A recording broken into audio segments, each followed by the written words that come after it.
Les vraies voix Sud Radio, 17h-20h, Philippe David, Cécile de Ménibus.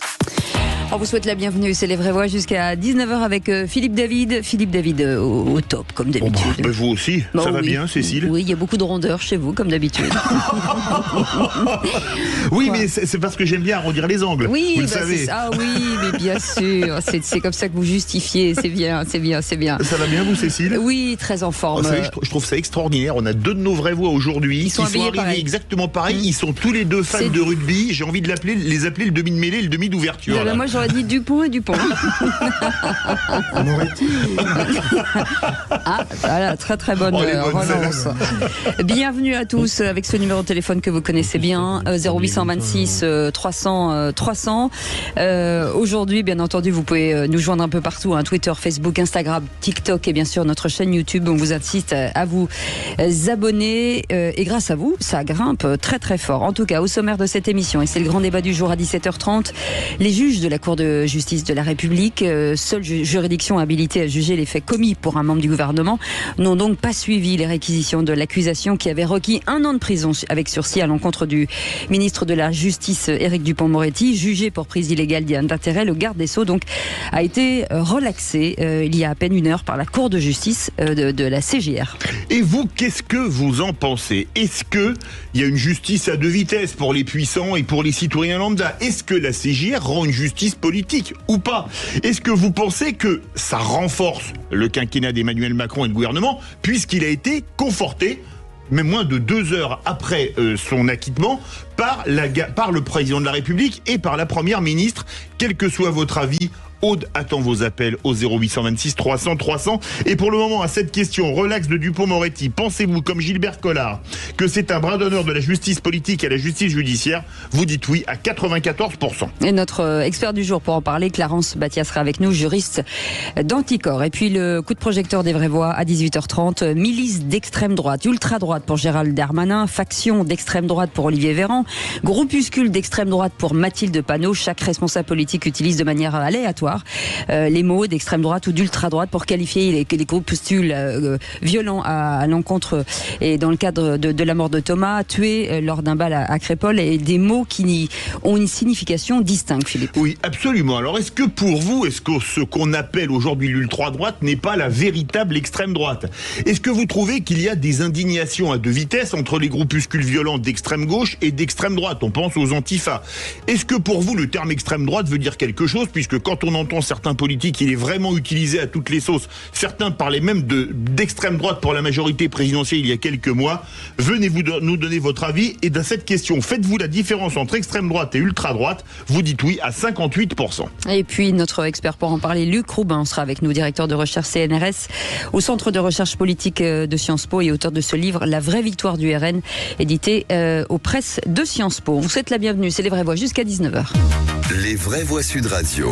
Et pour nous accompagner, comme tous les jours, Philippe Bilger, président de l'Institut de la Parole. Bonsoir Philippe. Bonsoir. Avec ma chère Cécile. Cette actualité bien nourrie, et on aura bien besoin de votre ça va être bien, expertise. nous avons quelques spécialistes. Je pense que Cécile, qui est très accro à l'esthétisme, trouve que comme moi, que votre cravate à pois est superbe. Oui. Mais j'ai mis une cravate parce que j'étais à la télévision ce matin et donc et il y sera ce soir. les vraies voix mériteraient également une cravate. Oui, il faut être clair. Et les non cravatés, Olivier d'Artigol, éditorialiste politique. Bonsoir Olivier. Bonsoir Olivier. Et son clone Jean Garrigue. Si vous avez la télé, regardez sur la chaîne YouTube. Président du comité d'histoire parlementaire et politique et auteur de ce livre Les jours heureux quand les Français rêvaient ensemble, chez Payot, qui vient de sortir il y a 1 mois, c'est ça? C'est ça. Absolument, oui. C'est fou, je connais tout. La sortie des livres par cœur, c'est quand même dingue. Et comme chaque jour, 0826 300 300, vous nous laissez des messages, c'est dans un instant. En attendant, Gérald de Montpellier. Bonsoir Gérald. Bonsoir. Oui, bonsoir à tous. Et Gérald, de quoi parle-t-on dans un instant? Finalement, est-ce que nos hommes politiques sont-ils plus favorisés juridiquement que le peuple français lui-même? Oula. Vaste programme. Exactement, on en parle dans quelques instants. En attendant, on écoute ce répondeur. Oui, bonjour, Serge dans les Landes. Je vous appelle parce que j'ai un coup de gueule à passer au sujet de l'augmentation du tabac et de l'interdiction du tabac dans certains endroits. Alors maintenant, il y a deux France. Il y a la France des non-fumeurs et la France des fumeurs. Donc les non-fumeurs pourront aller sur la plage et les non-fumeurs ne pourront pas y aller. Donc c'est de la discrimination. Encore une fois, ce gouvernement totalitaire commence je vais être poli, à m'embêter sérieusement. Et on n'est plus en France, on est dans une dictature. Donc voilà, c'était mon coup de gueule. Et si vous voulez qu'on ne fume plus, eh bien vous arrêtez la vente du tabac. Hein, voilà, ça c'est dit. Merci pour votre message. Dictature, alors, Olivier peut-être un peu d'Artigol. excessif, mais est-ce qu'on n'est pas passé de il est interdit d'interdire en 68 à maintenant tout est interdit, le barbecue, la cigarette, parce que maintenant ils vont s'en prendre à l'alcool aussi, etc. Est-ce que quelque part il faut vivre en mangeant du tofu et du quinoa, ne plus boire que de l'eau minérale, etc. J'entends l'agacement, y compris une colère forte et vive, mais est-ce que les mots peuvent-ils encore conserver leur sens ? Et nous ne vivons pas en dictature. Non, ça c'est sûr. Voilà, c'est tout. Moi, je souscris à cette parole sage. Bon, on peut là aussi effectivement trouver que dans cette société, il y a de plus en plus de limites, de barrières. On a vécu ça au moment du Covid. Mais c'est très important de respecter les mots et le sens des mots. Nous ne sommes pas dans une dictature. Il y a tellement peu de démocratie dans ce monde, tellement peu de pays de régimes démocratiques, ayons au moins le courage de dire que nous vivons dans une démocratie. Elle peut être perfectible, mais ça reste une démocratie.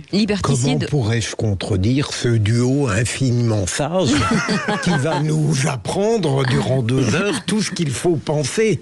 Il n'en pense pas un mot. Oui. Ce que vous dites, c'est une théorie fumeuse.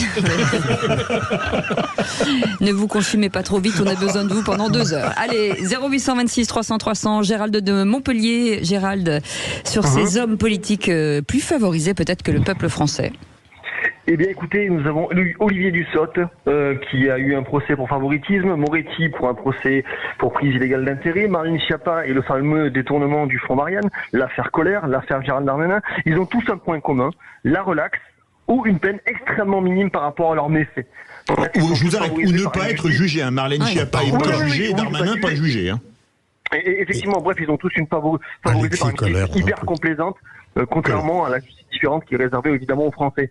Je pense que le peuple finalement en a marre et je n'en peux plus également parce que Macron, à son élection avant 2017, disait qu'il n'accepterait pas un gouvernement avec des ministres et avec des déboires judiciaires. Encore un mensonge. Nous sommes dans un climat hyper anxiogène aujourd'hui et les Français ne croient plus en leur pays et aux lois régaliennes qu'ils composent. Ce n'est plus étonnant de croire que l'absentéisme aux prochaines élections sera de mise encore une fois. Ouais, Philippe Bilger.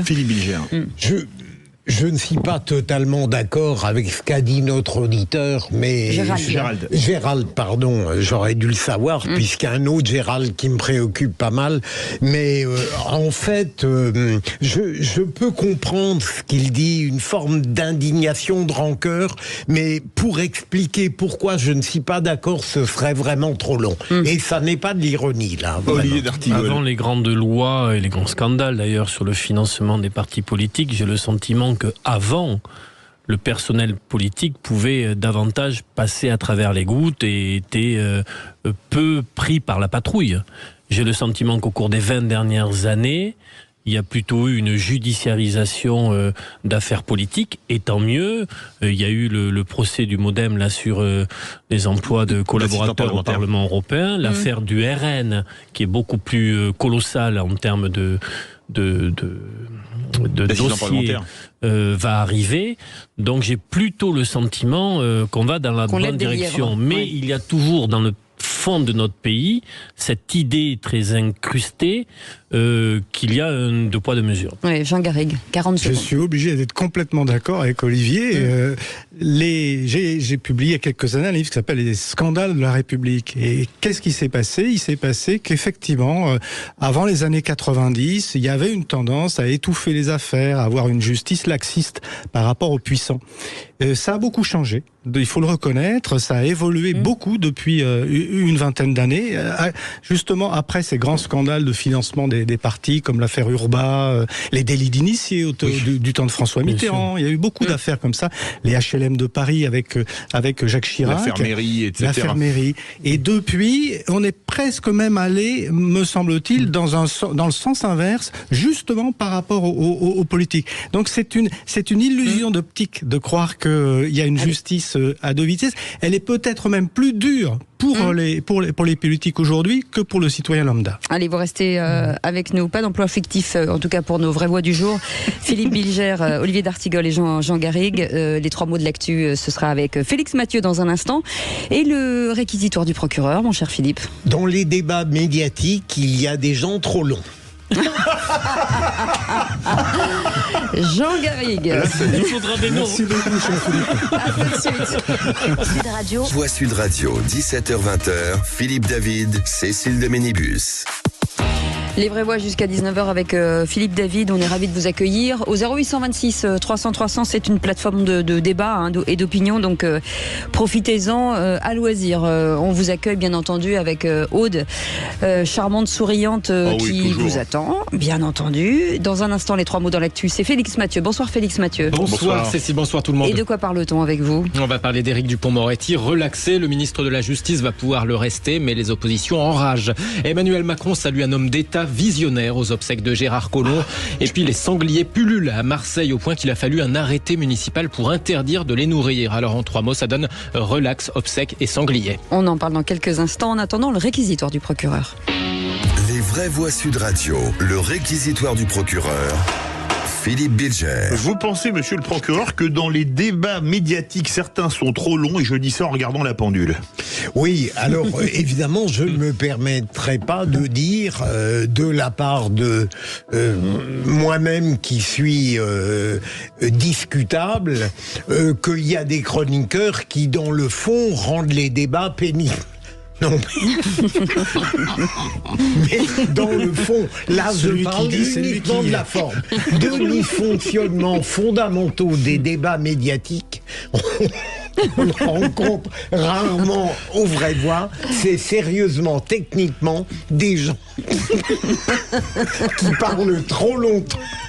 Et d'autres, et surtout je l'ai entendu ce matin, même dans des entretiens de haut niveau, parler en même temps. Vous me l'avez appris, Cécile, notre ami Benoît l'a dit, et je me suis rendu compte ce matin en écoutant une émission que rien n'est plus détestable pour l'auditeur que d'entendre 2 voix en même temps. Ça, c'est une catastrophe. Et parler trop longtemps, ça peut arriver. Il faut toujours avoir le temps de faire court. C'est une formule qui a été utilisée, je crois, volontiers. Quand on maîtrise le langage, on peut faire court. C'est une formule de Churchill devant la Chambre des communes. Désolé, je vais être long car je n'ai pas eu le temps de préparer quelque chose de court. Je pense que c'est vrai, c'est très vrai sur le plan intellectuel et du langage. Vous n'êtes pas allé au bout de votre sujet, parce que moi je voulais une illustration, des noms, vous, par exemple, vous n'êtes jamais trop long. Et j'en connais d'autres ailleurs qui sont trop longs. Pour ceux qui nous rejoignent, on parle de discours, hein, bien entendu. Jean Garrigue, votre expertise? Moi, j'ai rien à ajouter. On a peur d'être trop long. Ça allait là, Philippe Bilger. Bravo, Jean. Merci, monsieur le procureur. Il faut toujours avoir un procureur à côté de soi. Du coup, vous nous laissez beaucoup trop de temps, mais bon, c'est pas grave. Allez, les 3 mots de l'actu avec Félix Mathieu. Les vraies voix Sud Radio. Bonsoir Félix. 3 mots dans l'actu qui sont relax, obsèques et sangliers. Éric Dupond-Moretti jugé non coupable par la Cour de justice de la République. L'horizon politique du ministre de la Justice s'éclaircit, mais les oppositions s'étranglent. Emmanuel Macron salue un homme d'État visionnaire aux obsèques de son ancien ministre de l'Intérieur et ancien maire de Lyon, Gérard Collomb. Et puis, les sangliers ne sont pas des petits chiens. Ils ont même attaqué une fillette, parole d'habitants de Marseille, où la mairie prend un arrêté pour interdire de nourrir ces sangliers qui prolifèrent. Les vraies voix Sud Radio. Acquittator jugé non coupable. La Cour de justice de la République le relaxe dans l'affaire des enquêtes administratives déclenchées contre des magistrats auxquels il s'était opposé dans son ancienne vie d'avocat. Autrement dit, le ministre de la Justice va pouvoir le rester. Les juges de la CJR, en majorité des députés et des sénateurs, n'ont pas suivi le parquet qui réclamait 1 an de prison avec sursis. Les oppositions dénoncent d'ores et déjà une juridiction d'entre-soi partiale. Les informations auraient-elles déjà fuité, s'interroge même le député LFI Hugo Bernalicis. Narcissus en partageant cette indiscrétion de la journaliste politique Nathalie Saint-Crix. C'était ce matin sur France 2, plusieurs heures donc avant la publication de la décision, vers 15h. À partir de 15h cet après-midi, on devrait savoir, et la tendance pour l'instant, puisque le vote a été fait il y a une dizaine de jours, donc on essaie d'avoir les fuites, ça serait plutôt qu'Éric Dupond-Moretti serait relaxé cet après-midi, donc ces jours seraient à peu près tranquilles. Et Hugo Bernalicis ajoute en commentaire « Je rappelle que les parlementaires membres de la Cour de justice de la République sont magistrats dans cette affaire et qu'ils ne peuvent dévoiler le secret du délibéré, d'autant plus avant même que la décision ne soit prononcée. » Relax donc à la CJR pour Éric Dupond-Moretti. Pendant ce temps, autre affaire, le parquet requiert 10 mois de prison avec sursis pour son collègue ministre du Travail, Olivier Dussopt. C'est l'affaire cette fois des soupçons de favoritisme dans un marché public d'eau quand il était maire d'Annonay en Ardèche. Et on en parlera bien sûr à 17h30 dans notre grand débat du jour. Deuxième mot, obsèque. Lyon a rendu hommage à son ancien maire Gérard Collomb. Ancien maire et ancien ministre de l'Intérieur d'Emmanuel Macron, l'ancien socialiste avait été parmi les premiers à rallier le candidat En Marche avant 2017. Le chef de l'État était donc au rendez-vous de ses obsèques dans la capitale des Gaules. Je sais, Gérard, tout ce que je vous dois. Pas un seul instant je n'oublie que sans votre force d'âme, votre goût du dialogue, votre sens de l'amitié, sans vous avoir croisé sur mon chemin, je ne serais pas là où je suis. Emmanuel Macron aux obsèques de Gérard Collomb tout à l'heure en la cathédrale Saint-Jean dans le quartier historique du Vieux-Lyon. Plusieurs centaines d'habitants suivi la cérémonie à l'extérieur sur un écran géant déployé pour l'occasion. Il est intéressant de voir, j'ai appris hier que dans son tweet, le président de la République n'avait pas rendu hommage au ministre et en tout cas pas dans son rôle de Premier ministre. Absolument. L'extrait du... Le ministre de l'Intérieur. L'extrait qu'on vient d'entendre montre qu'il n'a toujours pas, peut-être y a-t-il une omission, qui n'aurait pas toujours parlé même du ministre. Je ne sais pas. Là, il faudra avoir le texte. Il a parlé aussi d'un homme d'État visionnaire. Donc un homme d'État, là, on peut imaginer qu'il faisait quand même référence aux fonctions de ministre de l'Intérieur. Mais alors là, c'était trop peu avant, c'est trop après. Il se rattrape. Jean Garrigue. Je trouve Philippe Bilger un tout petit peu sévère parce que je crois qu'effectivement Gérard Collomb est quelqu'un qui avait anticipé beaucoup des fractures qui nous divisent aujourd'hui. Et je pense que de manière, là aussi, très, très claire et très sincère, je pense qu'il a joué un très grand rôle dans l'ascension d'Emmanuel Macron. Et c'était bien qu'il le souligne. Non, je crois que c'était un grand maire de Lyon et qui semble reconnu un peu dans toutes les familles politiques et un véritable humaniste. Peut-être quelqu'un qu'on a un petit peu négligé du fait de son départ un petit peu précipité. C'était quelqu'un d'important. Et surtout, c'est quelqu'un d'humble et plutôt effacé, donc peut-être qu'on l'a un peu... voilà. Oui, il avait quand même son tempérament. Hein. Oui, mais bon, c'est pas quelqu'un à se mettre en avant. Non, mais un grand maire de Lyon, oui. C'est sûr. Avec toujours cette difficulté du dernier mandat et du passage de témoin, et ça n'est pas propre à Lyon. Vrai. Et une certaine originalité dans le paysage socialiste, parce qu'un homme assez libre dans sa pensée dans cette famille et la galaxie socialiste, et avec en effet des prises de position qui, à certains moments, l'ont isolé, mais la trajectoire prise par le pays lui donne plutôt raison sur un certain nombre de questions. Notamment sur côte à côte et face à face. Oui, mais on a beaucoup développé cette phrase-là, on peut en reparler, mais pas... Parce que c'est l'une des dernières, en fait. Oui, mais elle écrase un peu tout le reste. Il y a celle-là, mais il y en a d'autres aussi. Troisième mot, le troisième mot, c'est sanglier. La municipalité de Marseille vient de prendre un arrêté qui peut paraître un peu étonnant dans la deuxième ville de France. Oui, le texte interdit de nourrir les sangliers qui prolifèrent dans le parc national des Calanques, qui s'aventurent même de plus en plus souvent hors des forêts, la faute à certains qui leur donnent à manger. Selon Martine, elle tient un snack juste en face de la faculté de Lumini. Alors c'est l'attraction du coin. Les parents emmènent les enfants pour voir les sangliers et leur donner à manger. C'est hallucinant. Tous les jours, ils viennent parce qu'ils savent qu'il y a de la nourriture laissée ici, du parking, là. Il y a des nuisances, il y a des odeurs. Et puis, il y a des gens qui pensent que les sangliers, ce sont des petits chiens. Ils s'approchent pour les caresser, alors que ce sont des animaux sauvages et dangereux. Ils ont attaqué une petite fille il y a quelque temps, là. Mais un jour ou l'autre, je pense qu'il peut y avoir un accident très grave. Interdiction de nourrir les sangliers à Marseille, des propos recueillis par Lionel Maillet pour Sud Radio. Merci beaucoup Félix Mathieu. Vous reviendrez tout à l'heure après 18h dans le Top Click. Et dans un instant, on va revenir sur cette attendez, alors je suis perdu sur cette question, cette information. Philippe, exactement, vous allez me le dire. Relax d'Éric Dupond-Moretti. Voilà, pensez-vous, comme Gilbert Collard, que c'est un bras d'honneur de la justice politique et la justice judiciaire? Vous dites oui à 93% pour le moment, Cécile. Et pour en parler, Clarence Batia sera avec nous, un juriste d'Anticor. Bonsoir, merci d'être avec nous en direct sur Sud Radio. Petite question, est-ce que la Cour de justice de la République vient de prouver son inutilité? Alors, lorsqu'on a appris la décision de relax de Éric Dupond-Moretti, ça m'a fait penser à des vieux textes républicains comme la Déclaration des droits de l'homme et du citoyen.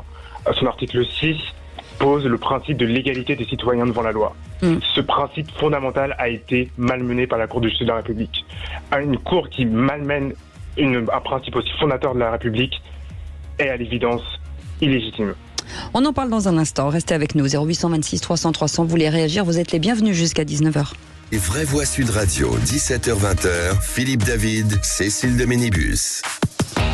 Et avec nous, Philippe David, pour commenter cette actualité. Philippe Bilger est avec nous, président de l'Institut de la Parole. Olivier d'Artigol, aussi éditorialiste politique. Et Jean Garrigue, président du comité d'histoire parlementaire et politique et auteur du livre Les jours heureux quand les Français rêvaient ensemble chez Payot. Et tout de suite, le grand débat du jour. Les vraies voix Sud Radio, le grand débat du jour.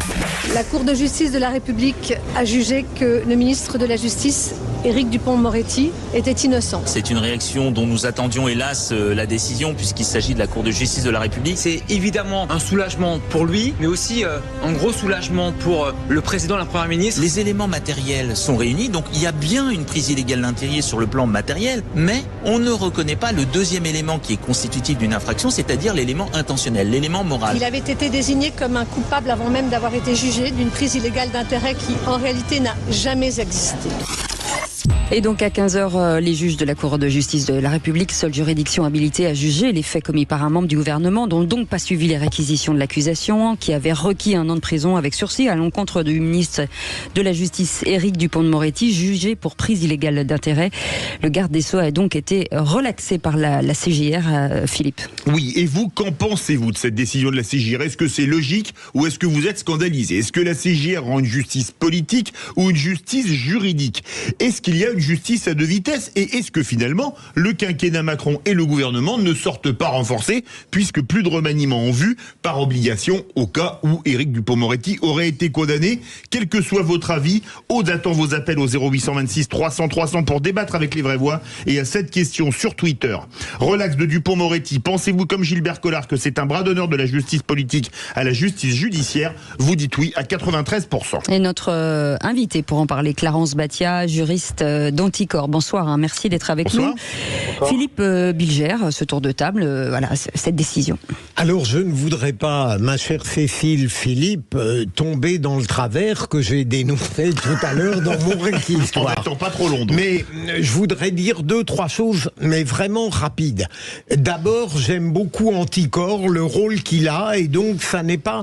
je ne vais pas le contredire par plaisir. Deuxième élément, Anticor, notre ami invité, a tort, me semble-t-il, lorsqu'il voit dans la décision au bénéfice de Dupond-Moretti une rupture de l'égalité entre les citoyens. L'égalité entre les citoyens n'impose pas que tous, à partir du moment où les situations sont différentes, soient condamnés ou relaxé. Ça me paraît une évidence.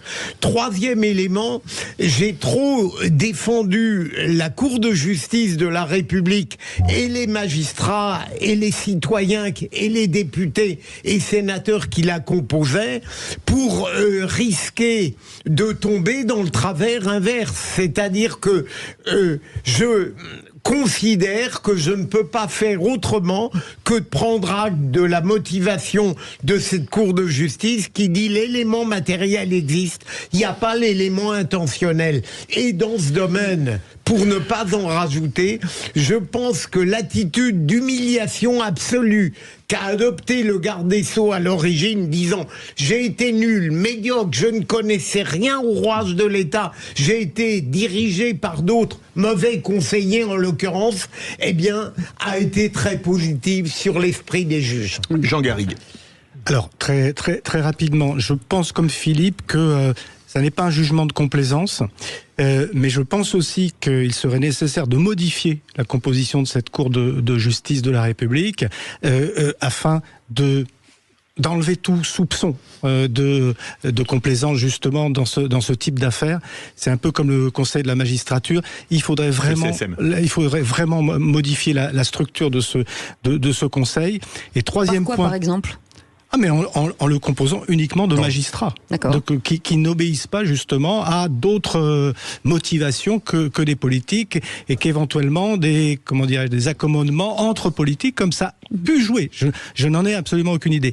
Dernier point, moi je pense que contrairement à ce qu'on pourrait penser justement, cette affaire-là, elle de toute façon très nuisible à l'image du gouvernement Macron et à l'image des politiques en général. Le mal est fait. Le fait qu'il y ait eu cette suspicion, et même s'il y a relax, le mal est fait et c'est mauvais pour la démocratie. Olivier D'Artigol. Très rapidement, cher Philippe Bilger.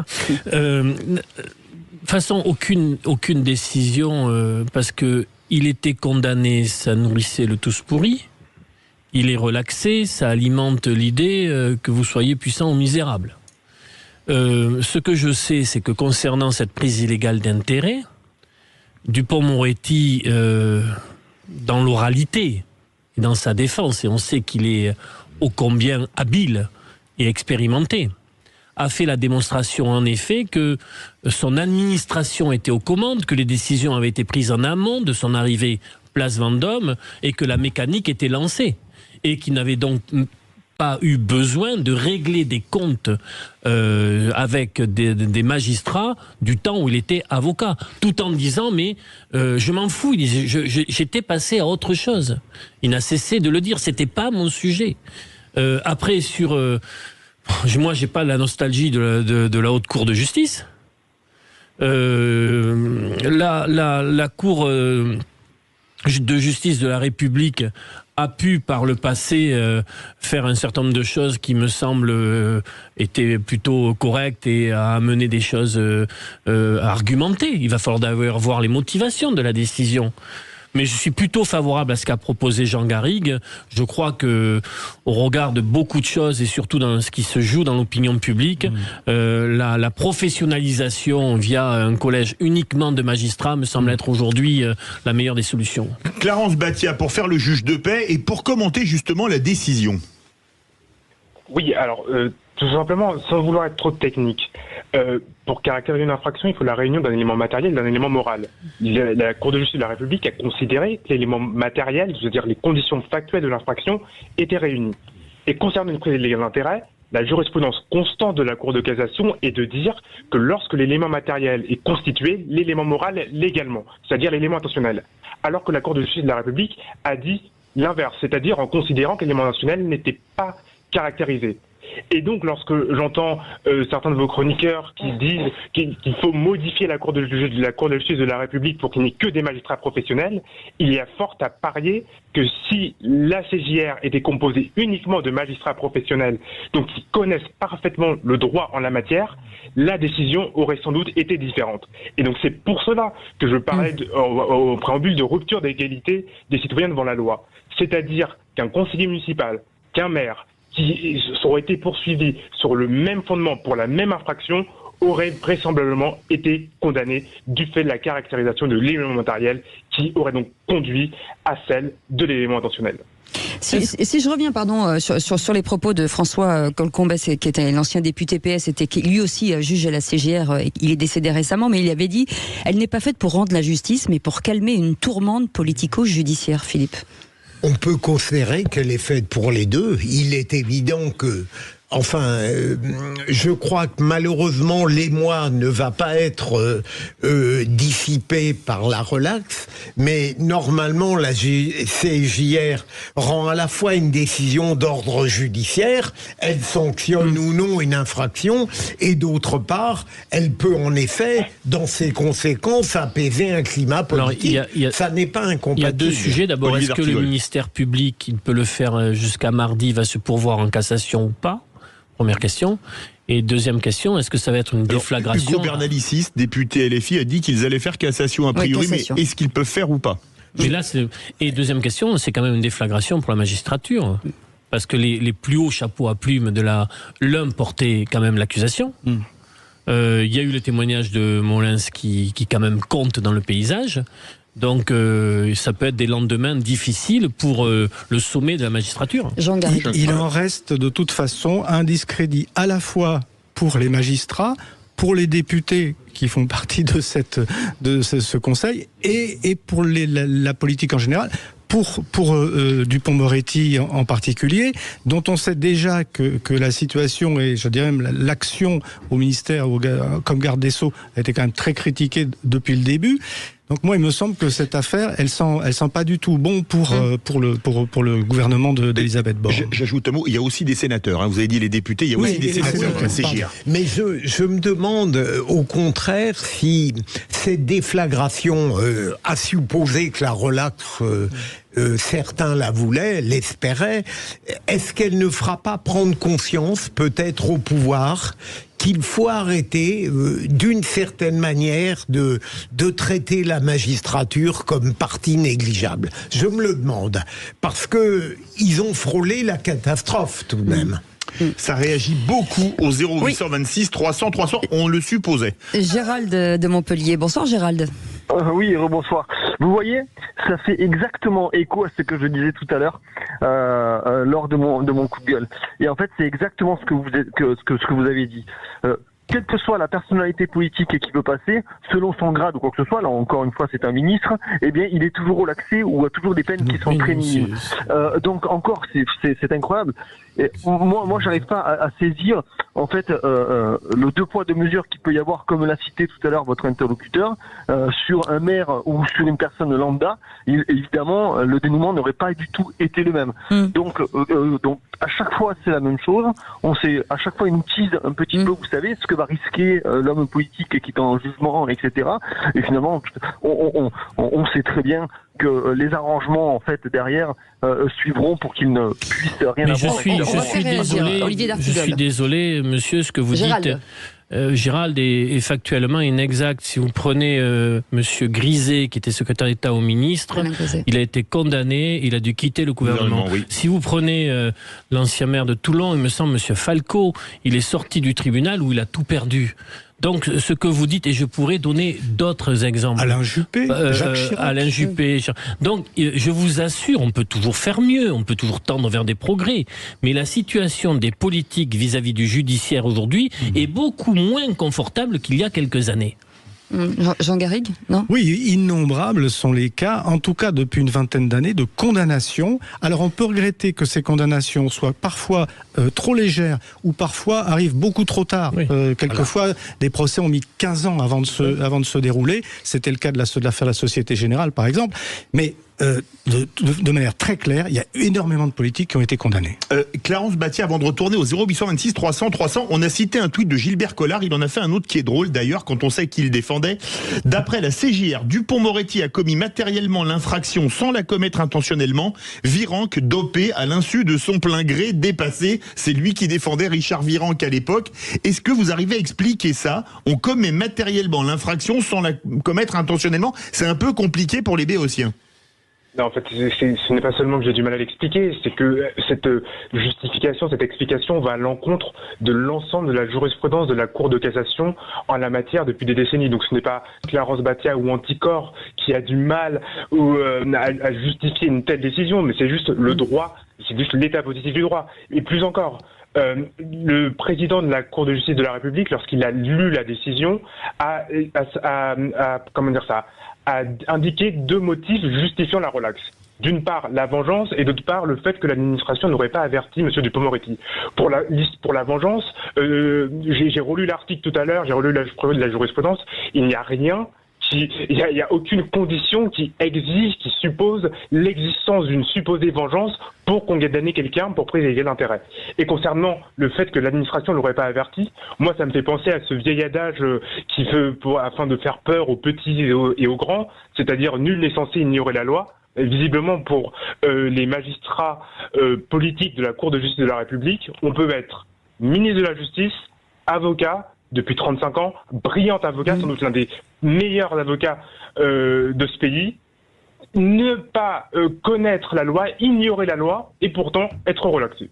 C'est fabuleux. Alors, il y a aussi une chose, c'est ce qui pose aussi le discrédit sur cette affaire, c'est les fuites, finalement, parce que tout est censé être extrêmement confidentiel, avec des clés cryptées, voilà, et ça sort avant, ça c'est un vrai souci aussi. J'ignorais que certains avaient évoqué, avant que la décision soit rendue, la probabilité d'une relaxe. Oui. Si on avait du temps à perdre dans notre démocratie, il serait intéressant de vérifier comment les fuites ont été faites. Absolument. Et par qui?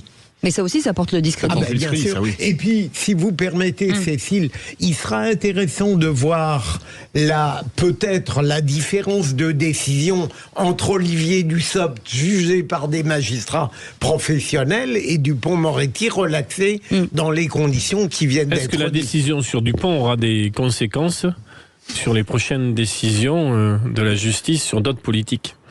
Vrai sujet. Ah bah, allez, 0826 300 300. Allez, on part à Narbonne avec Philippe. Bonsoir Philippe.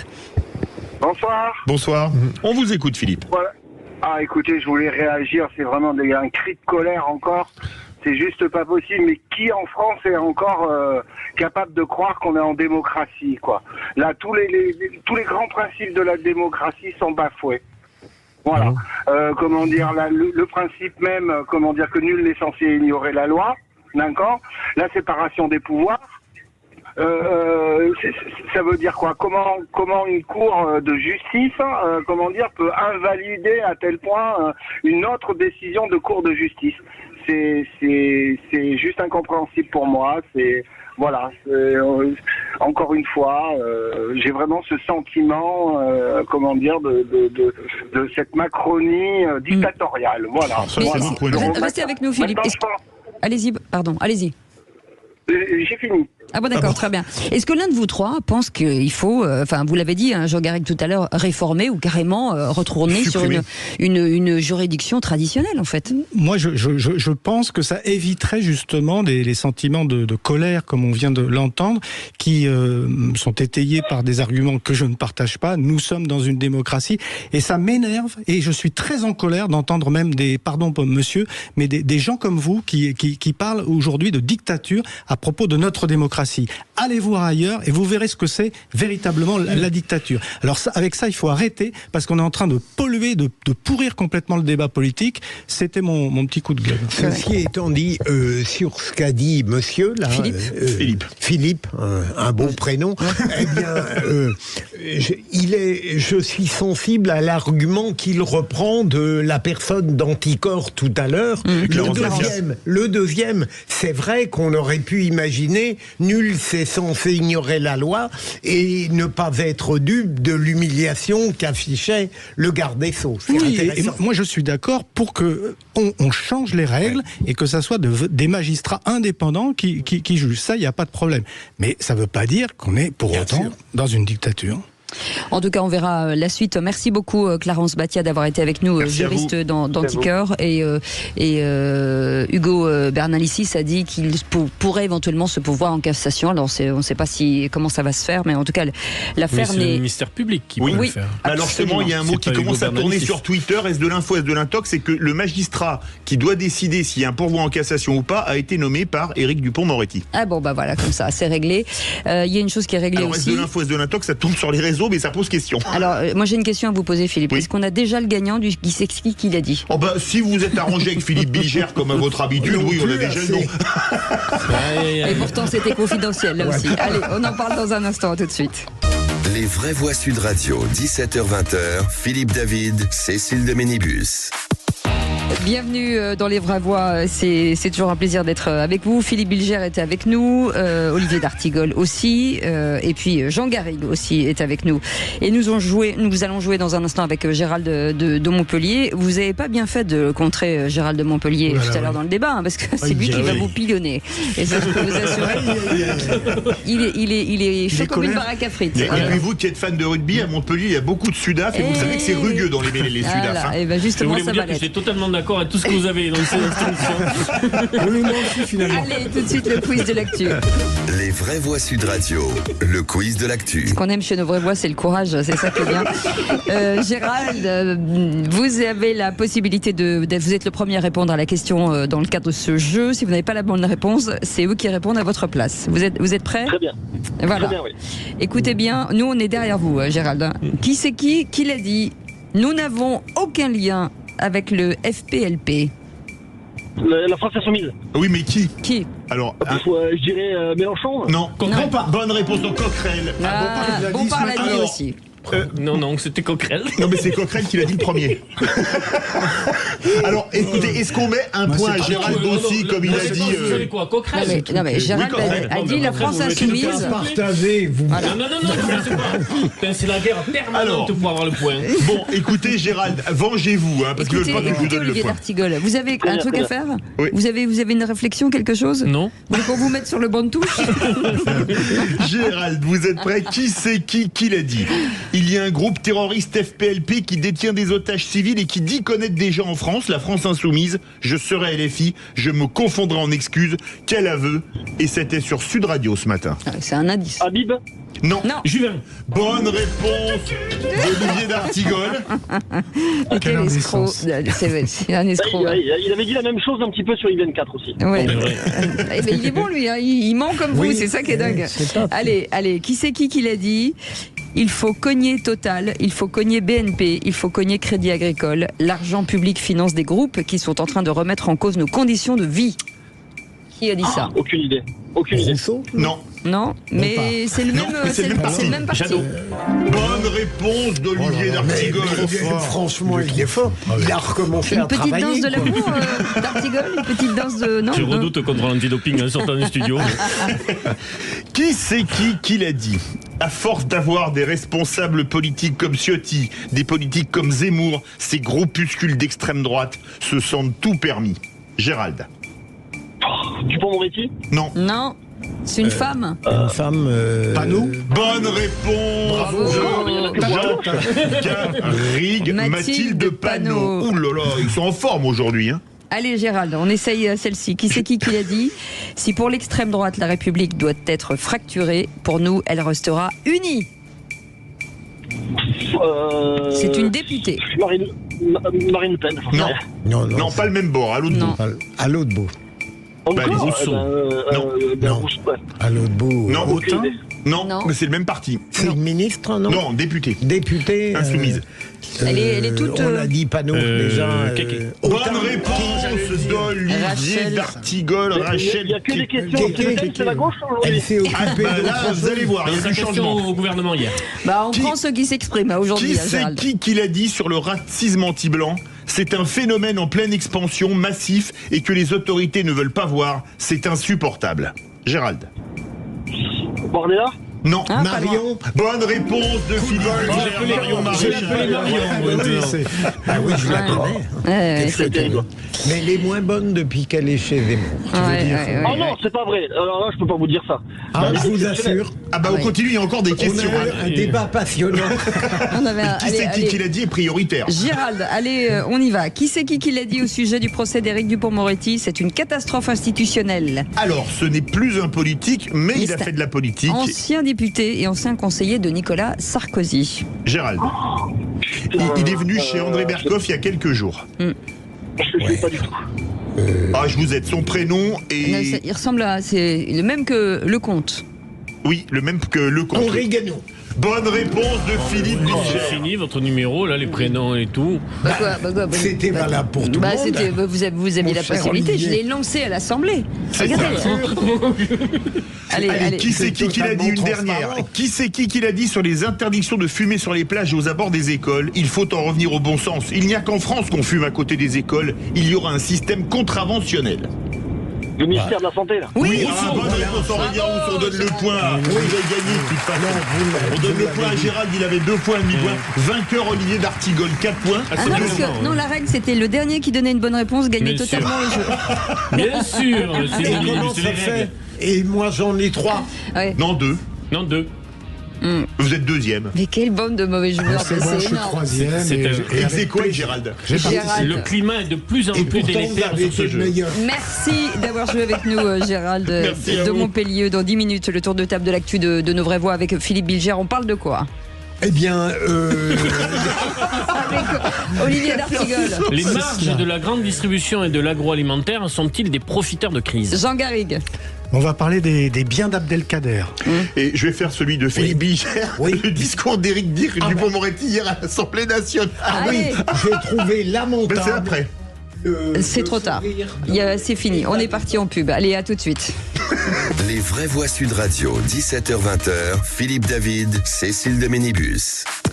Vous nous demandez régulièrement des cerveaux, des gens intelligents, des gens qui réfléchissent. Et ben on vous les donne. Eh bien, voilà, c'est bien.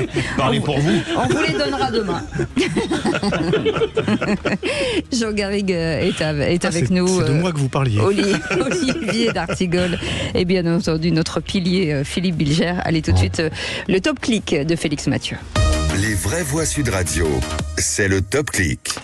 Et la relaxe donc d'Éric Dupond-Moretti suscite beaucoup de réactions indignées sur les réseaux sociaux. Félix. Beaucoup de critiques sur le thème de la justice d'exception à la Cour de justice de la République étant majoritairement composée de parlementaires et certains s'adonnent au petit jeu des archives, un petit jeu souvent redoutable. Ici avec un extrait d'Emmanuel Macron devant le Congrès en 2018. Les ministres eux-mêmes doivent devenir comptables des actes accomplis dans leurs fonctions ordinaires. C'est pour cette raison que je souhaite la suppression de la Cour de justice de la République. Faire vivre la responsabilité partout dans nos institutions, c'est aussi assurer l'indépendance pleine et entière de la justice. Les ministres eux-mêmes doivent devenir comptables des actes accomplis dans leurs fonctions ordinaires. C'est pour cette raison que je souhaite la suppression de la Cour de justice de la République. Commentaire de Calistor qui repartage la séquence sur Twitter, tandis que Dupond-Moretti vient d'être relaxé par cette cour pour un délit dont l'élément matériel était avéré. C'est l'occasion de rappeler ce somptueux foutage de gueule de Macron, hashtag Macron piège à coin, ajoute cet internaute. Bon, après on sait que modifier la Constitution, c'est pas si facile même quand on le veut. Oui, on en a parlé il y a quelques instants. Autre sujet, Philippe, très commenté. La disparition de l'eurodéputé écologiste Michel Rivasi. J'ai l'infinie tristesse d'apprendre la disparition brutale de Michel Rivasi, députée européenne écologiste, écrit Marine Tondelier. Elle était, dit-elle, de ces infatigables militantes conviviales, authentiques, accessibles. Nous pleurons une grande dame de l'écologie politique. Toutes nos pensées à sa famille, écrit donc la patronne des écologistes. Chose rare d'ailleurs, compte tenu de ses positions sur le Covid et le vaccin. Eh bien, les hommages vont bien au-delà de son parti écologiste. L'autre bout de l'échiquier politique, par exemple, Florian Philippot se dit choqué et triste d'apprendre le décès de Michel Rivasi. Nous avions bien des divergences sur le plan politique, mais, dit-il, je reconnais son immense courage face à Big Pharma, au lobby, aux mensonges d'État sur le Covid. Elle faisait partie des vrais courageux, paix à son âme, ajoute donc Florian Philippot, l'ancien vice-président du RN et fondateur de son parti Les Patriotes. Merci beaucoup, Félix. Et moi, je vais pousser un coup de gueule sur l'information qui est tombée ce matin au sujet des JO de Paris. Vous avez aimé les QR codes lors du Covid pour aller acheter une baguette ou une boîte de petits pois? Magnifique. Venez à Paris pour les Jeux Olympiques, puisqu'il faudra à nouveau présenter un QR code pour les automobilistes et même les piétons dans certaines zones. Vous avez aimé le pass sanitaire, vive le pass olympique. Pour que la fête soit complète, on apprenait hier que le prix du ticket de métro allait doubler pour la durée des Jeux, alors que les Franciliens n'en peuvent plus des travaux qui paralysent la circulation pour des transports en commun dont certains ne seront même pas prêts l'été prochain. Sans oublier l'explosion des prix des hôtels et des hébergements, ceux des restaurants restaurants étant à prévoir, et le prix prohibitif des places pour les épreuves les plus passionnantes. Bref, la fête populaire sera une fête pour un tout petit nombre et ne sera en aucun cas populaire. Et quand on va connaître le montant de la facture, ce sera une soupe à la grimace et au lit. Vous êtes d'accord, Philippe Bilger ? Je crois que vous avez raison, Philippe, d'autant plus que je ne serai pas là l'an prochain. Je partirai je ne sais où, je regarderai à la télé comme beaucoup de gens. Ouais. En espérant quelques médailles d'or. Jean Garrigue. Moi, je suis banlieusard, donc je ne serai pas là, mais en revanche, je subis déjà les préjudices et les dommages de tout ce qui est en train de se faire à Paris. C'est terrible pour les banlieusards. Ouais, mais de quelle façon ? Dans les transports en commun, lorsque vous y compris évidemment en voiture aussi, lorsque vous arrivez dans le métro parisien, c'est un enfer depuis quelque temps. Et je trouve que ce sont des problèmes fondamentaux qu'on connaît depuis une trentaine d'années, mais qui se sont aggravés depuis quelque temps et que finalement on ne parle pas assez. Même la banlieue n'est plus privilégiée, c'est invraisemblable. Je ne vois pas dans le temps imparti comment les réelles difficultés seront totalement réglées. Et votre billet additionne les mauvaises nouvelles des tout derniers jours. Raison de plus pour rester à Pau. En fait, je crois que Olivier d'Artigol nous propose du télétravail. Une très belle conclusion. C'est pas mal, c'est pas mal. Merci beaucoup, Philippe David. Dans un instant, le tour de table de l'actu des vraies voix. Vous pouvez réagir au 0826 300 300. On va parler de quoi avec vous, Philippe Bilger ? On va parler du sourire insupportable d'Elisabeth Borne lorsque Dupond-Moretti délire en répondant au Rassemblement national. Jean Garrigue, on parle de quoi ? La restitution prévue des biens de l'émir Abdelkader, qui fut le principal résistant à la colonisation française au XIXe siècle. Et avec vous, Olivier d'Artigol ? Agroalimentaire, grande distribution, dans un contexte d'inflation des prix alimentaires, les marges progressent très fortement. À qui profite la crise ? On en parle dans quelques instants. C'est passionnant, à tout de suite. Les vraies voix Sud Radio, 17h-20h, Philippe David, Cécile de Ménibus. Les vraies voix jusqu'à 19h avec Philippe Bilger, Olivier d'Artigol et Jean Garrigue. Et on vous rappelle que demain matin, chez Jean-Jacques Bourdin, à 8h30, l'invité exceptionnel Jérôme Cahuzac sera l'invité de Sud Radio. Vous mettez votre réveil, j'ai envie de dire. Malheureusement. On est réveillé à 8h30. Prouvez-le. Je vous appelle demain matin, on verra. Allez, tout de suite. Prouve-le. Le tour de table de l'actu des vraies voix. Oh, dites, je vais envoyer les actualités. Vous venez les voir dans la cabine ? Je vais vous raconter une histoire pas banale. Et vous me racontez pas votre petite journée ? On a assez perdu de temps comme ça. Le tour de table de l'actualité. Et on commence par la thématique la plus intéressante. Philippe Bilger, parce que sinon il va dire que les autres sont trop longues. D'ailleurs, il tremble depuis son réquisitoire. Vous voulez parler des propos d'Éric Dupond-Moretti dans l'hémicycle hier et du sourire d'Elisabeth Borne. Oui, alors les propos d'Éric Dupond-Moretti, on les a entendus à plusieurs reprises. Il dénonce le Rassemblement national d'une manière aberrante, de mon point de vue, parce qu'il opposerait, paraît-il, la France blanche catholique à la France des Moulouds, Mohamed. Tout ça est absurde. Mais ce qui m'importe, c'est pendant qu'il répondait, et bien avant que l'extrême gauche soit mise dans le même sac, mon cher Olivier, on avait le sourire ironique, presque sarcastique, jouisseur d'Elisabeth Borne. Et j'ai eu l'impression que pour elle, l'Assemblée nationale était un vaste champ de jeu, ironique, ludique. On pouvait en rire, mais non, c'est sérieux, l'Assemblée nationale.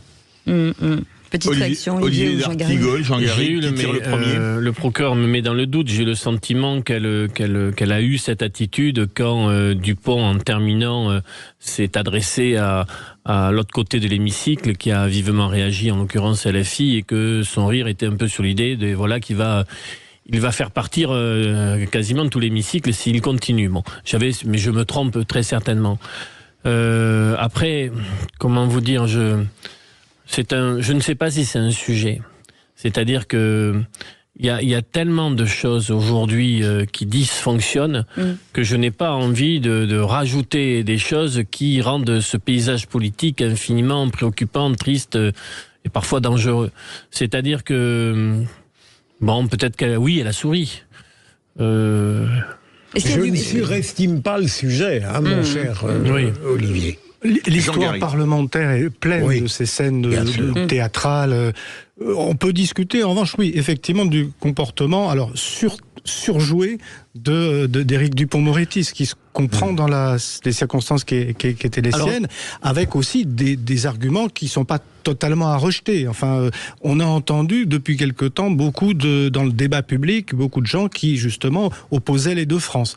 Alors, c'est vrai que l'accusation ne vaut pas forcément, en l'occurrence, en ce moment, pour le Rassemblement national. Après, une explication peut-être, Philippe. Vu que cette mandature est comparable à aucune autre en termes de relâchement, de comportement totalement inadmissible, notamment il faut le dire, sur les bancs de LFI, est-ce que tout ça ne crée pas un climat où ça se délite en termes d'attitude, y compris au banc des ministres? Il n'y a plus de cadre véritablement. Mais sur le fond, vous avez raison, parce que c'est dramatique ce qui se passe dans notre vie parlementaire depuis 2022, et je pense que les Français sont dégoûtés par ce qu'ils voient. Petite digression, est-ce que avec cette fulgurance de Éric Dupond-Moretti, on peut imaginer à l'Assemblée nationale hier qu'il savait peut-être déjà, c'est-à-dire qu'il a occupé l'espace avec une espèce d'arrogance. C'est une très bonne remarque, Cécile, que je me suis fait hier soir, en me disant, est-ce que, en même temps, je ne crois pas qu'il savait, objectivement, j'espère que non pour la démocratie, mais quand je l'ai vu comme ça, exacerbé, je me suis dit, oui, il a appris une très bonne nouvelle ou une mauvaise. Oui. Merci. Je n'ose penser ça. Eh ben, écoutez, peut-être qu'on saura en tout cas un jour. Jean Garrigue, des histoires de la Commission sur la colonisation, qui apporte des premières propositions après s'être réunis à Alger. Oui, c'est une bonne chose qu'une commission, une commission mixte qui réunisse des historiens français et algériens. Ça commence par la reconnaissance d'une chronologie des crimes de la colonisation et par la restitution des biens à ce fameux émir Abdelkader qu'on a tous appris dans nos livres, la prise de la Smala d'Abdelkader, et qui était le principal résistant à la colonisation. Maintenant, ce que je souhaite, moi, et que devraient souhaiter beaucoup d'historiens aussi, peut-être même Benjamin Stora, qui vice-préside, je crois, la commission, ou qui la préside, c'est que toutes les décisions de cette commission n'aillent pas forcément dans le même sens. C'est-à-dire qu'on reconnaisse les crimes de la colonisation, mais qu'on soit aussi capable, du côté algérien, de reconnaître les crimes du FLN qui sont réels au moment de la bataille pour la décolonisation. Et il y a un vrai problème de ce côté-là, de la part des historiens algériens.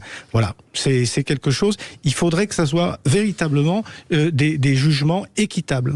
Philippe Bilger. Pour poursuivre votre intervention très courte, Jean, ça lui fait plaisir. Est-ce que la deuxième branche de l'alternative n'est pas parfaitement utopique? Jamais ils ne reconnaîtront quoi que ce soit. L'espoir des historiens français que je connais, c'est précisément d'obtenir cette forme de réciprocité. Mais vous avez raison, il y a des pesanteurs gouvernementales sur les historiens algériens, une forme de censure, il faut le dire, qui rendent difficile cette réciprocité. Ouais, Olivier d'Artigol. Abdelkader, quand il arrive en France, il avait eu l'engagement qu'il ne soit pas emprisonné. Il a été d'abord à Toulon, puis au château de Pau, en 1848, avant de partir au château d'Ambroise. Et quand il va de Toulon à Pau, il donc parcourt le pays, et il dit ceci: ces plaines verdoyantes, ces vergers, ces forêts, ces fleuves et ces rivières, tant d'abondance, quel besoin ont les Français d'occuper mon pays de sable et de rochers.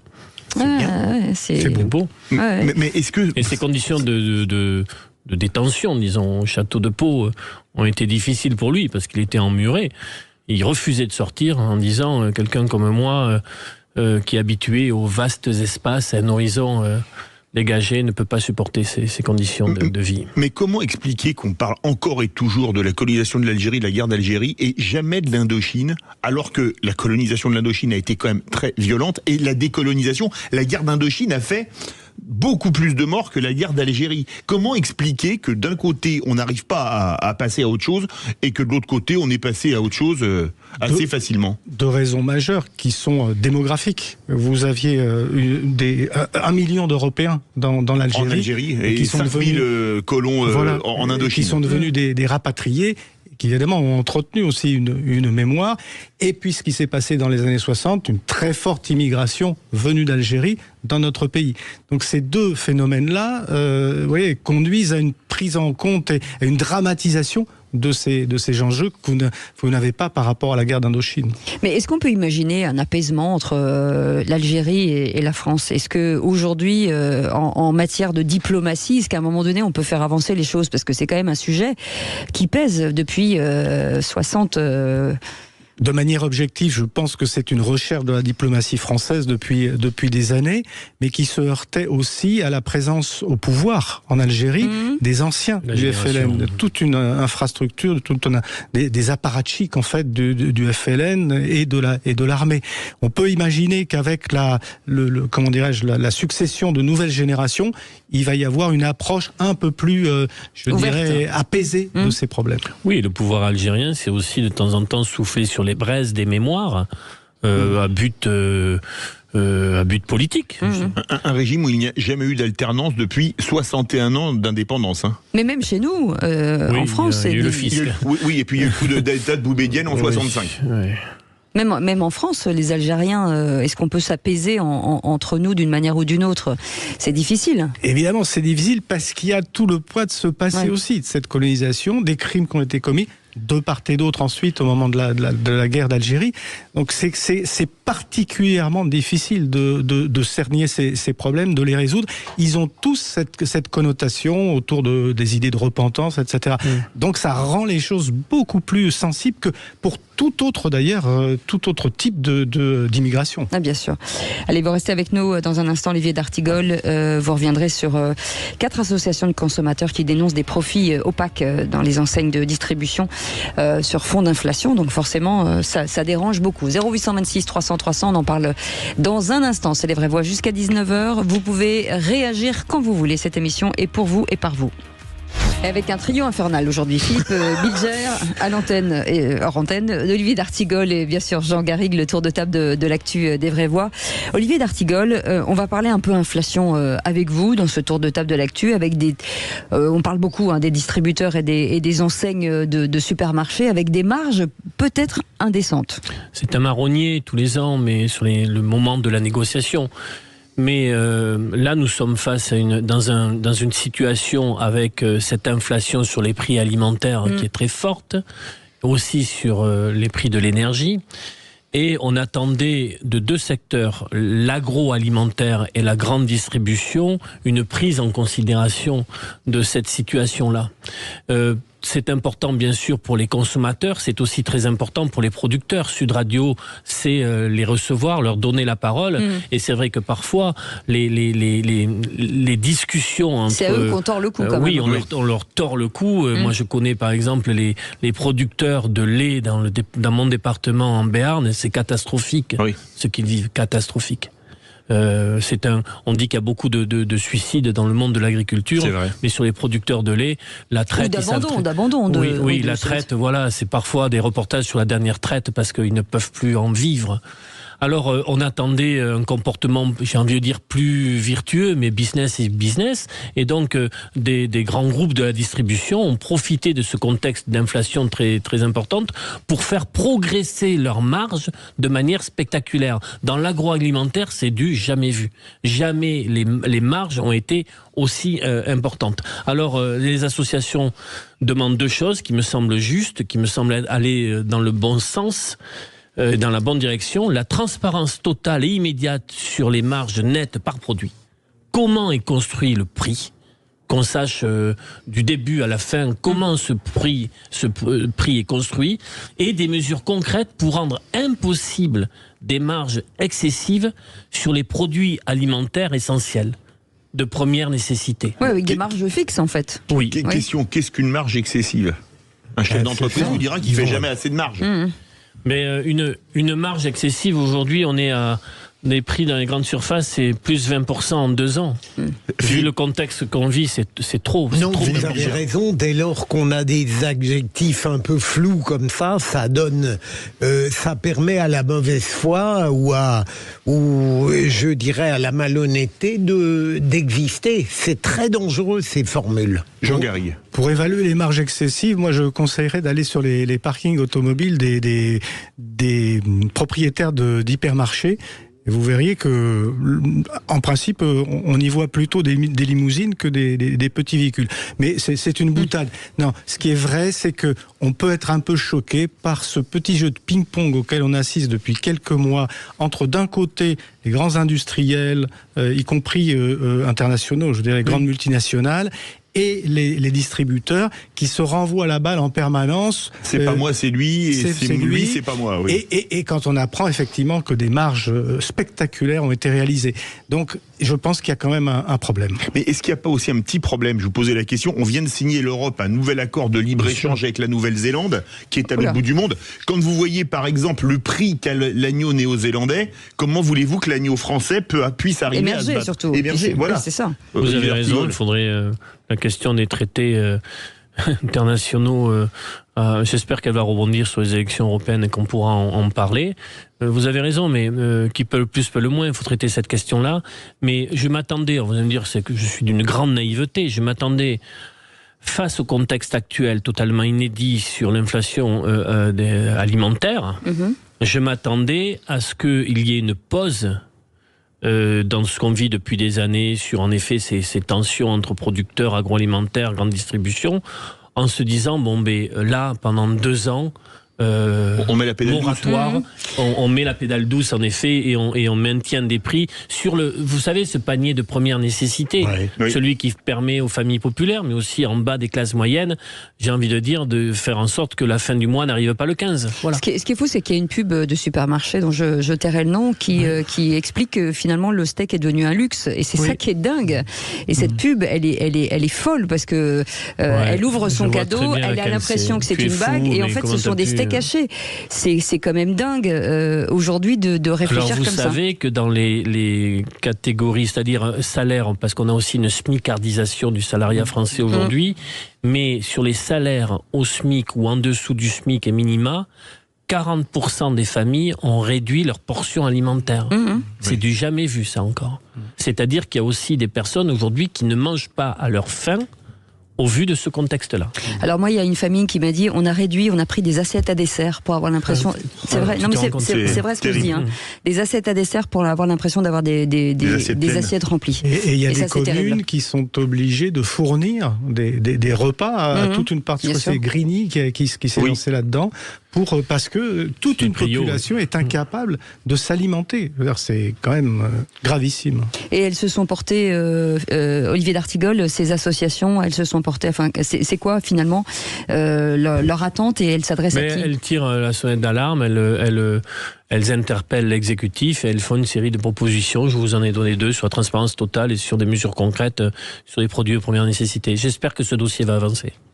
Merci beaucoup. Merci beaucoup. Et dans un instant, le coup de projecteur des vraies voix. Hier, Marion Maréchal a refusé de condamner les violences de l'ultra-droite commises à Romans-sur-Isère samedi dernier.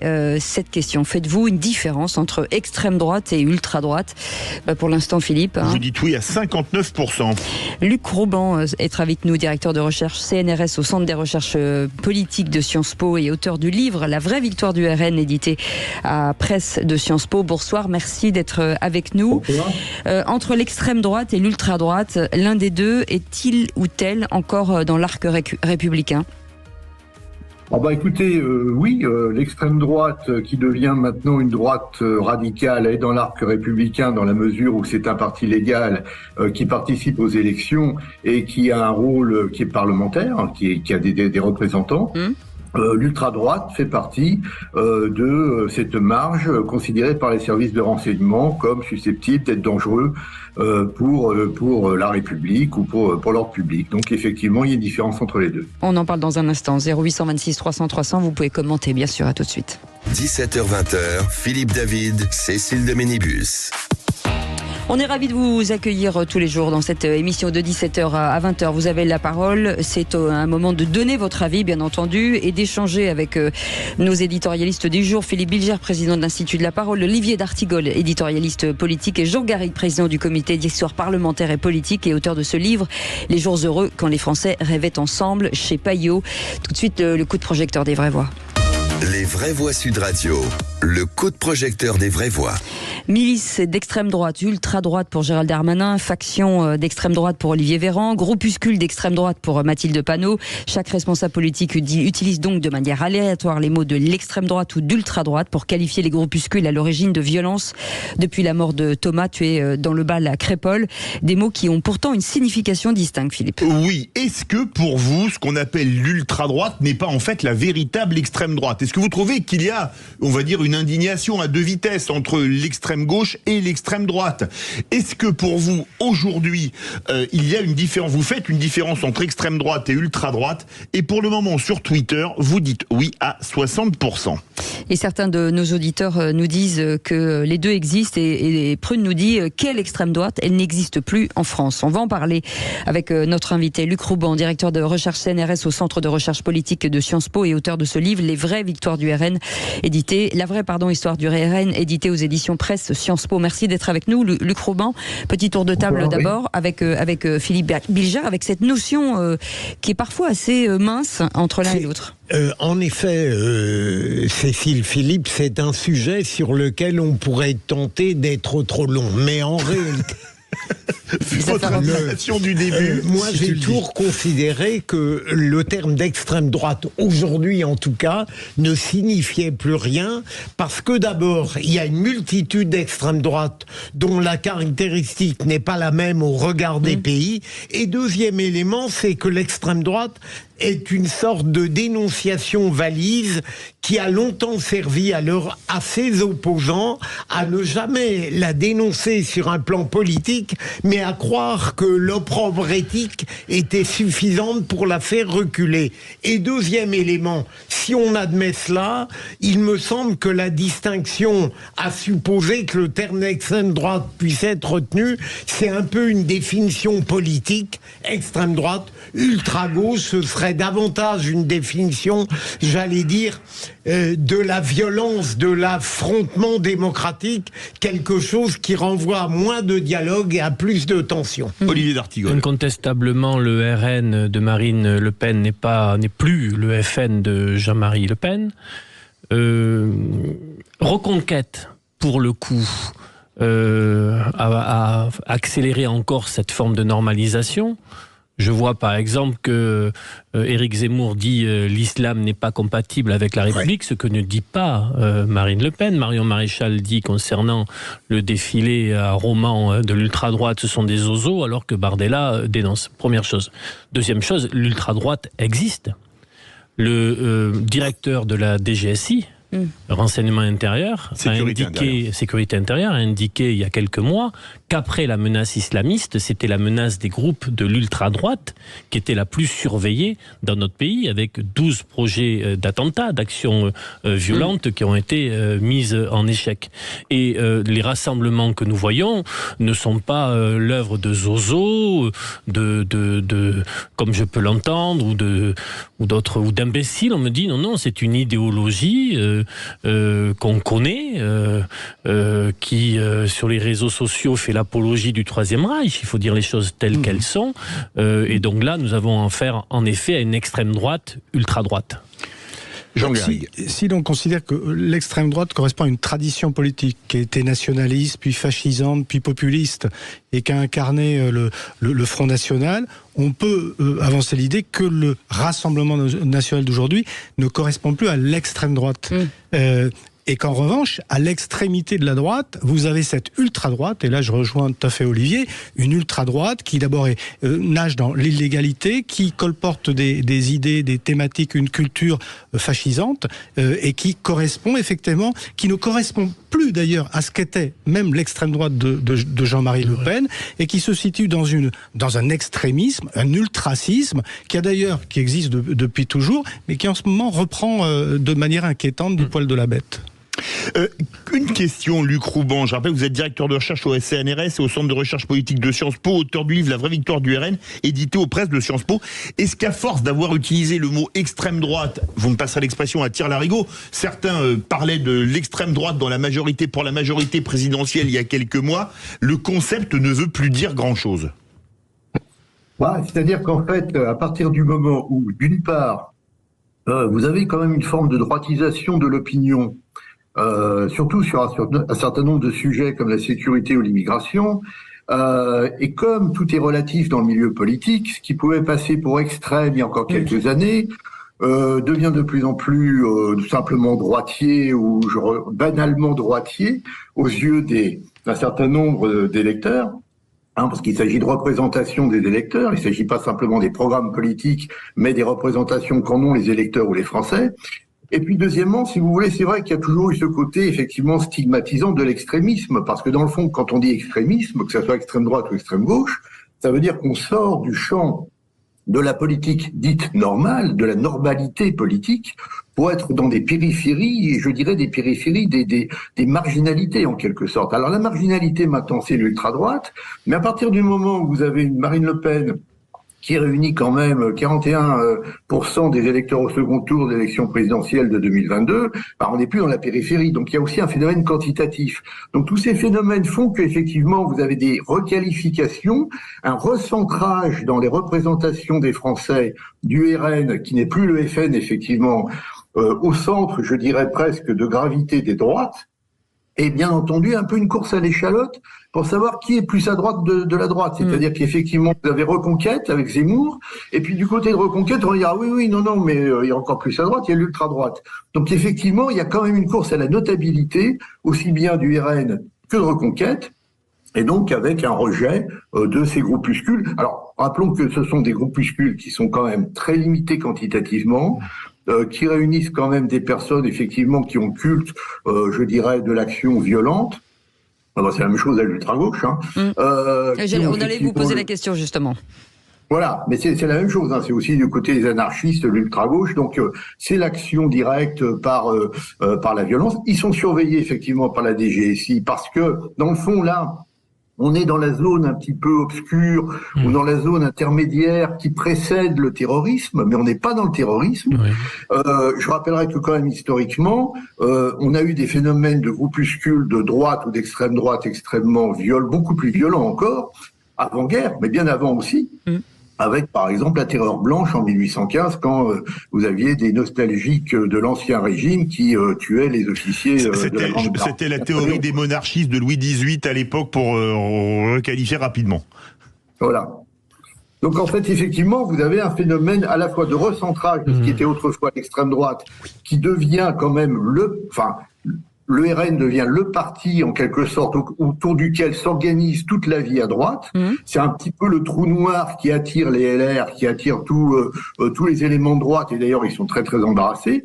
Et puis donc, effectivement, un décalage progressif, mais il faut bien reconnaître que cette ultra-droite, elle est quand même composée que de groupuscules qui sont quand même très, très faibles sur le plan quantitatif et qui n'ont pas une portée politique réelle non plus, puisqu'ils ne jouent pas le jeu électoral.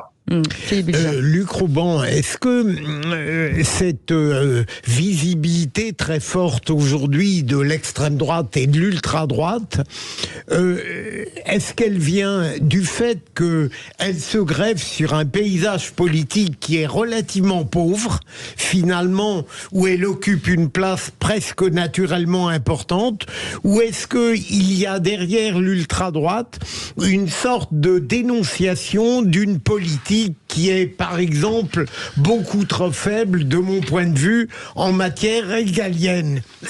Pardon, est-ce qu'elle, excusez-moi, est-ce qu'elle répond à une politique médiocre ou est-ce qu'elle s'inscrit parce qu'il n'y a rien d'autre?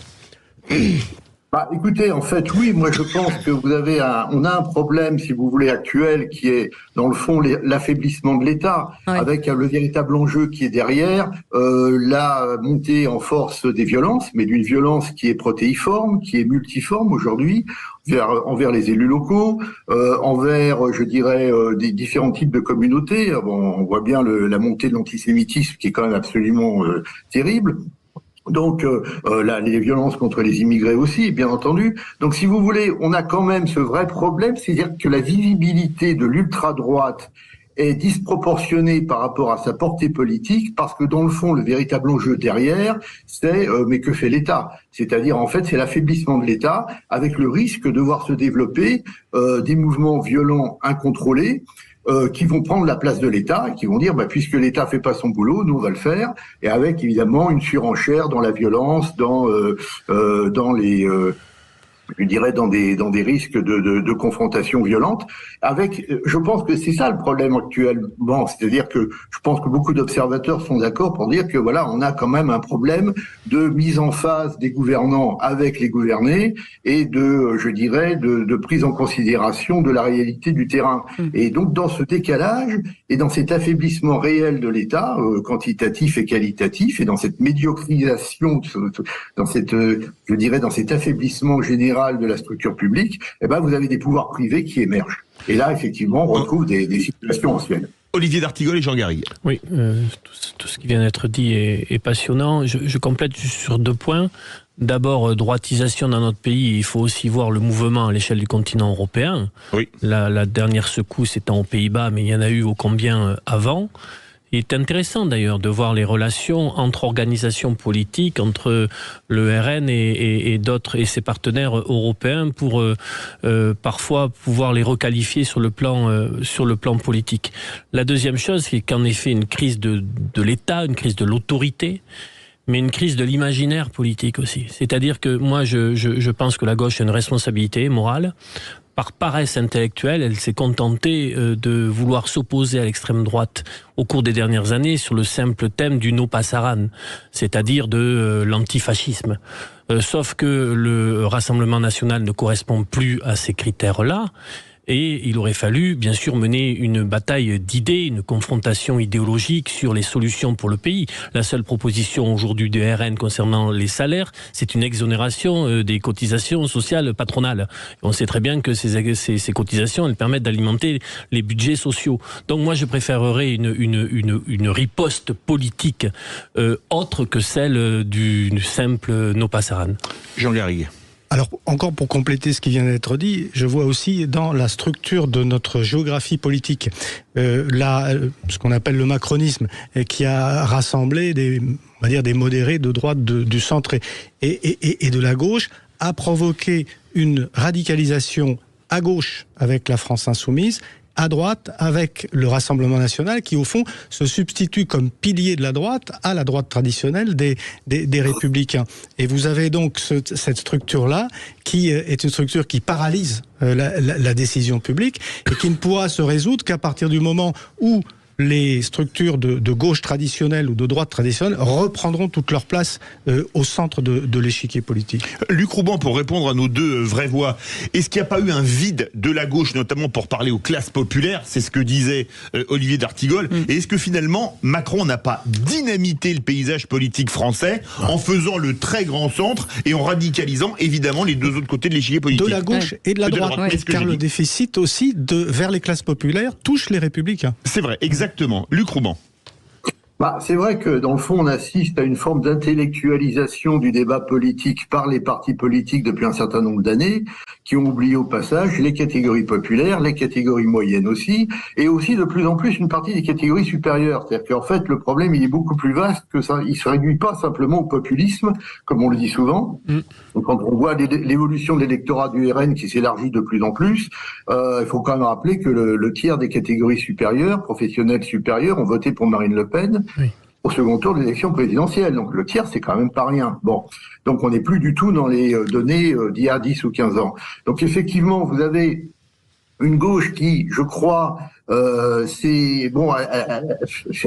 perdu le sens des questions sociales pour des questions sociétales, s'est pris plus ou moins les pieds dans le tapis avec les questions communautaires, parce que du coup, dès que vous commencez à poser des questions identitaires, sociétales, vous posez des problèmes de communautarisme, et là, vous mettez finalement en cause, et c'est tout le débat à gauche, évidemment, la question de la République, du cadre républicain, unitaire, avec finalement la vraie question, c'est de savoir est-ce qu'on garde la République oui ou non, ou est-ce qu'on va vers une démocratie multiculturelle à l'américaine.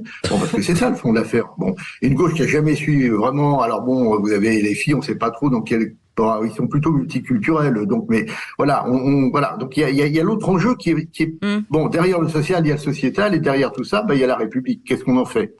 Et je rappelle que quand même le modèle républicain, c'est pas le modèle non plus du supermarché mondialisé, c'est pas non plus je dirais, un petit peu ce que nous propose un peu quand même parfois le macronisme, qui parle quand même vraiment d'un point de vue, je dirais, international, de rendre la France, mais qui oublie que quand même, il y a des principes d'autorité à mettre en œuvre, et c'est vrai que le en même temps, c'est pas très favorable à l'autorité de l'État.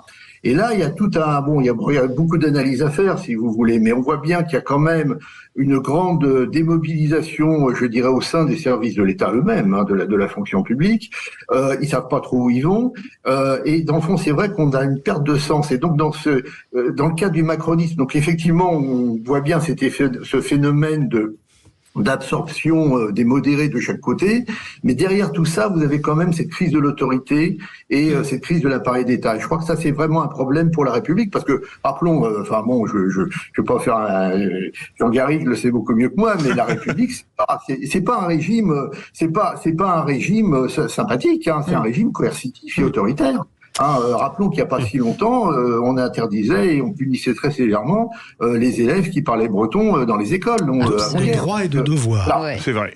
Merci beaucoup Luc Rouban d'avoir été avec nous, directeur de recherche CNRS au Centre de recherche politique de Sciences Po et auteur du livre La vraie victoire du RN, édité aux presses de Sciences Po. Merci beaucoup Philippe Bilger d'avoir été avec nous. Déjà fini. Bah oui, c'est déjà fini. Merci beaucoup. N'oubliez pas que c'est trop long. Ouais. C'est comme les films. C'est jamais trop long. Non, c'est jamais trop long. Olivier D'Artigol, merci beaucoup, éditorialiste politique. Et merci Jean Garrigue, président du comité d'histoire parlementaire et politique et auteur, je le rappelle, des Jours heureux quand les Français rêvaient ensemble, Payot, c'est chez Payot. Et merci, vous nous avez fait rêver aujourd'hui les garçons. Merci beaucoup. On se retrouve demain avec vous Philippe Bilger. En attendant, dans un instant, on va revenir sur un parc incroyable, un parc animalier pour la préservation des espèces. Ils ont fait un travail formidable, ça vient d'être repris après 2 liquidations judiciaires. On vous expliquera à quoi sert ce parc. C'est en Bretagne. Vous avez entendu certainement parler. Ils ont subi la tempête. Ils ont sauvé les animaux. Enfin voilà, il y a un travail formidable. On va en parler avec eux à partir de 19h. Vous restez avec nous. À tout de suite.